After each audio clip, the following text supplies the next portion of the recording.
ఏకాంతంగా ఉండడం, పొద్దున్న ఒక అరగంట, సాయంత్రం ఒక అరగంట మన ఇంట్లో మనమే మౌనంగా జపం చేసుకుంటే అప్పుడు అమ్మవారి తపస్సు ఏమిటో అర్థమవుతుంది. ఆవిడ అలా తపస్సు చేస్తుంటే ఎదురుగా ఒక సింహం వచ్చి కూర్చుంది. అదే అమ్మవారి గుడిలో సింహం వాహనం వచ్చి కూర్చుంటారు మామూలుగా. ఎందుకని మామూలుగా సింహం ఎందుకు వస్తుంది? మింగేయడానికి వస్తుంది. దానికి అమ్మవారిని తెలియదు కదా వచ్చింది. అక్కడికి వచ్చేసరికి ఎందుకో దానికి అలా ఉండిపోవాలనిపించింది. ఏం లేదంటే దాని సింహ ప్రవృత్తి మర్చిపోయింది. ఇది తపోమయ వాతావరణం అంటే. సింహం ప్రవృత్తి ఏమిటి?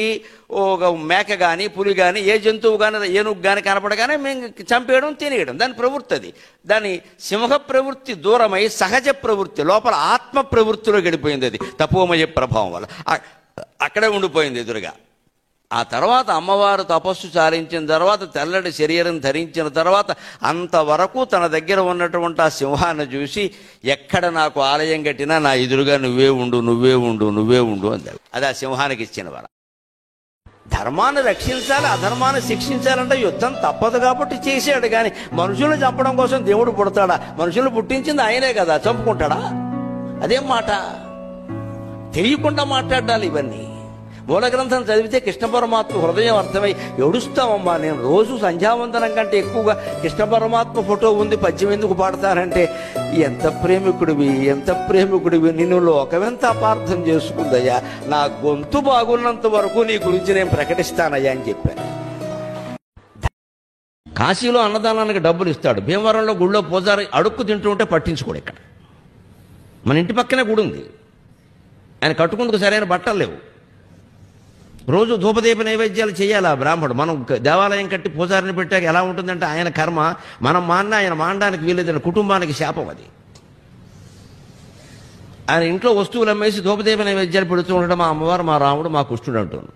మనం అది పట్టించుకోం. ఎంతసేపు కాశీ బస్ చేసి వెళ్ళిపోతాం, పెద్ద విమానాలు వేసి వెళ్ళిపోతాం, లేదా నైమిషారణ్యం వెళ్ళిపోతాం. అది పెద్ద రిసార్ట్ అయిపోయింది ఈ మధ్యన.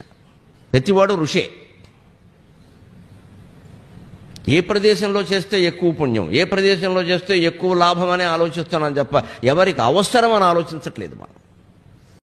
ఇవాళ మేనత్త అంటే ఎవరో తెలియదు, అందరికీ ఇంగ్లీష్ మాట ఒకటే, ఆంటీ ఆంటీ. మేనత్త ఆంటీయే, అత్తగారు ఆంటీయే, మేనమామ పెళ్ళాము ఆంటీయే. దిక్కుమాలిన భాష అంటారు. మేనత్త అంటే తండ్రి చెల్లెలు, తండ్రి అక్కగారు. తెలుగు భాష ఎంత గొప్పదో చూడండి. అత్తగారు అంటే పిల్లనిచ్చిన అత్తగారు, అత్తయ్య అంటే మేనమామ భార్య. అంత తేడా ఉందండి. మేనమామ భార్య అత్తయ్య, పిల్లనిచ్చిన ఆవిడ అత్తగారు. తండ్రి చెల్లెలు మేనత్త. మేను అత్త, మేనుకు అత్తుకుంది ఆవిడ. తండ్రి మేనుకు అత్తుకుని తోబుట్టువులు ఇద్దరు ఒక కడుపులోంచి పుట్టారు, మేను అత్త. ఆవిడకు పుట్టినవాడు మేను అల్లుడు, మేనల్లుడు. ఇంత గొప్పది భాష. ప్రతి చుట్టరికానికి ఒక మంచి పదం, దానికి అర్థం విశేషం ఉంది. ఇప్పుడు ఏమిటి, అందరికీ aunty aunty aunty aunty aunty, uncle, maternal uncle, paternal. నా దరిద్రం అంకుల్. ఇక్కడ అందరికీ అంకులే, అధం మొక్కజొన్నకు అంకుల్లాగా. రాష్ట్రపతి అంకులే, రిక్షావాడు అంకులే. అదేదో పెద్ద గౌరవమా? ఈ చుట్టరికాల పిల్లలకి నిజంగా మనస్సులో భగవంతుడిని మనం స్మరించాలని అనుకుంటే వీలైనంత ఏకాంతంగా ఉండాలి. ఏదో దేవుని దేవాలయ ఉత్సవాలు జరిగితే పాల్గొనటం అంతవరకే. మిగిలిన సమయం ఇంటి దగ్గర ఉన్నప్పుడు ఏకాంతంగానే ఉండాలి. మనకి ఎవరూ తోడులేరు, ఎవరూ పలకరించట్లేదు. ఏమిటో 2 గంటలైంది, ఫోను మోగనే లేదు. మోగితే ఏం చేస్తావమ్మా? ఎవరూ మనకి ఫోన్ చేయట్లేదు. ఈ బెంగలన్నీ ఉన్నాయంటే మనకేం ఉండదు ఇంకా. అందుకని సాంద్రమైన దట్టమైన ఏకాంతాన్ని మాత్రమే కోరుకోవాలి.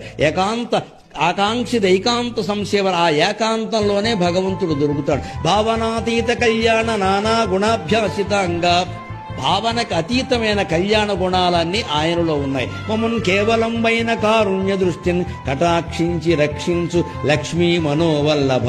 మేము నీకేం చెయ్యలేం కానీ కేవలం వైన కారుణ్య దృష్టి. వీడిని దయ చూడాలి, వీడిని దయ చూడాలని నువ్వు అనుకుంటే చూడలేవా? నువ్వు అనుకోవయ్యా, ఒక్క మాట అయిపోతుంది కదా.